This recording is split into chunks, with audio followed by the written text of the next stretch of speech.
Hello friends, Ginny D here, and first things first, everyone has different opinions on the answer to the question of how to start watching Critical Role. This video will include some objective facts that will help you make your own decisions about it, and it will also include some of my subjective opinions on the matter, and you might disagree with those opinions, and that is okay. Now, if you don't know what Critical Role is, I encourage you to check out my What the Heck is Critical Role video, which I will link in the cards and the description. But I imagine that most of you are here because you have heard a lot about Critical Role, which is blowing up right now, but you feel overwhelmed by the sheer quantity and vastness of the show, which I totally get because I felt exactly the same way when I first started watching. So my goal with this video is just to give you the lay of the land and offer some suggestions so that you can figure out where to start with this beautiful, amazing, weird, life-changing show. This is going to be a bit of a long video because I want to go into detail, but if you don't want an exhaustive video and you just want me to tell you what to do, then visit this timestamp for the Cliff's Notes version of my personal suggestions for how to start.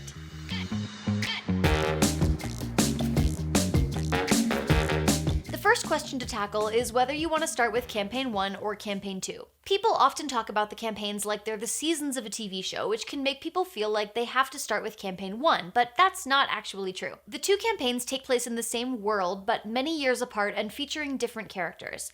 You don't need to know anything from Campaign 1 in order to understand Campaign 2.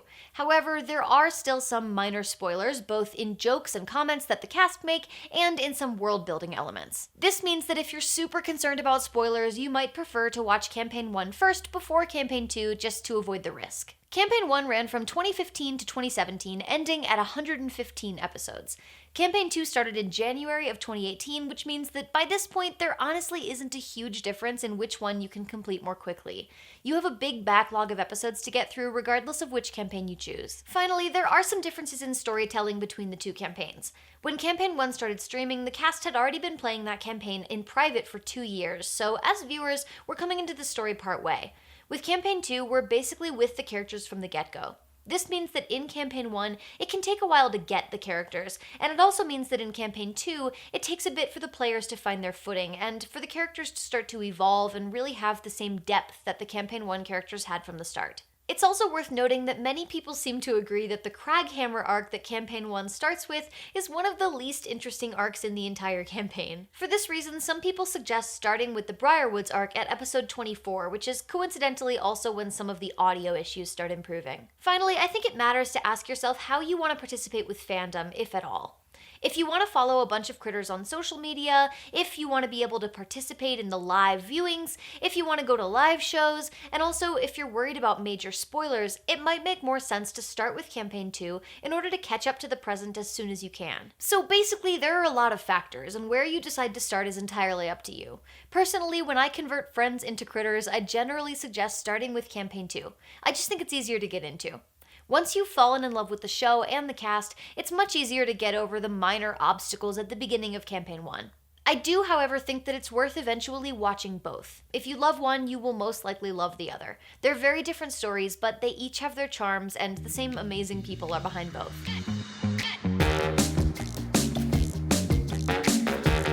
Okay, you've chosen your campaign. Now, where do you actually watch the show? You can choose to watch the recordings of the live streams on video, which can be accessed on Twitch or YouTube, or you can listen to the episodes in audio form, which you can do through most podcast platforms. Some people push back against the podcast versions because there's a lot about the video that's great.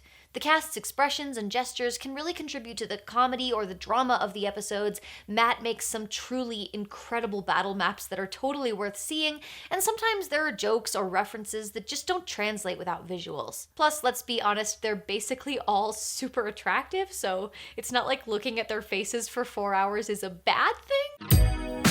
However, there are a lot of people who have the time to listen, but not the time to watch.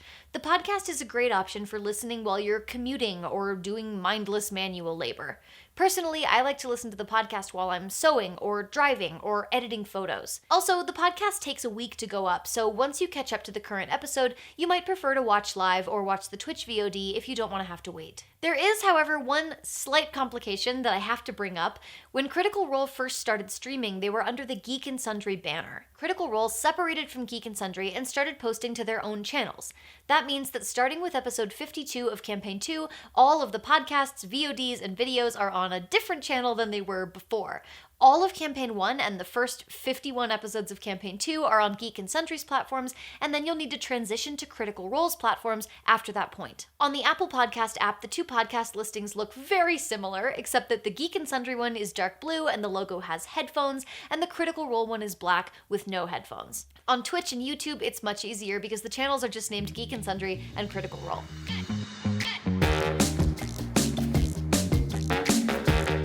You may have also realized that there are a ton of spin-off shows that are also part of Critical Role, including Talks Machina, which is an after-the-stream talk show that's been part of the show since the beginning, and then a bunch of more recent additions, like the drawing show Pub Draw, or the interview show Between the Sheets, or the mini-series Undeadwood. I'm just gonna say right now that I only watch a few of these shows. At this point, I frequently fall a few episodes behind on the current campaign, and I'm still working my way slowly through Campaign 1, so I don't really have enough time to make all of these other shows a part of my regular rotation. I say that just to reassure you that you do not need to watch them to be a fan of Critical Role or a part of the fandom. If you're interested in drawing or in video games or in getting to know the cast a little better, you'll probably enjoy them, but you should watch them because you're genuinely interested in the content, not because you feel obligated to consume everything Critical Role on principle. There are also comics that take place before the events of Campaign 1.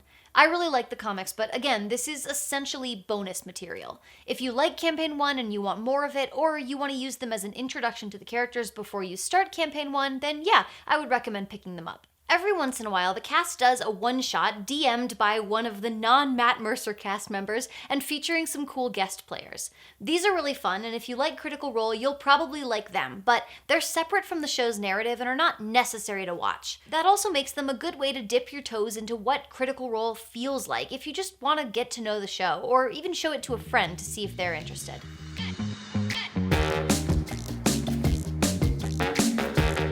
There are tons of tips out there for how to consume a lot of Critical Role very quickly, like listen on your commute, listen at 1.5 or 2 times speed, etc., etc. But the fact remains that there are plenty of people out there who just don't have hundreds of hours to kill watching content in order to get into a show. Here's the bottom line. You're watching Critical Role for fun. That's it. That is your only purpose. It is for fun and it is for you, not for anyone else. Nobody else can tell you the right or wrong way to watch a show for fun. So if you don't care about watching at all, if you don't have the time, if you just want the whole thing to seem less daunting, this is me giving you permission to skip ahead. Thankfully, there are some great resources out there to help you if you do want to skip ahead. There's a series called Critical Recap, which you can find on YouTube, in which the adorable and charming Danny Carr summarizes each episode in under 5 minutes. Unfortunately, it's only available for Campaign 2, but it's a good resource on that front. You can also check out the Critical Role wiki for written summaries of most episodes. I'll link to a few different sources for written summaries in the description. And of course, you can always just plunge right in and look up anything that you don't understand as you go along. Maybe you'll jump in, fall in love, and want to go back and watch the episodes you skipped. Or maybe you won't. That's up to you. It is your life.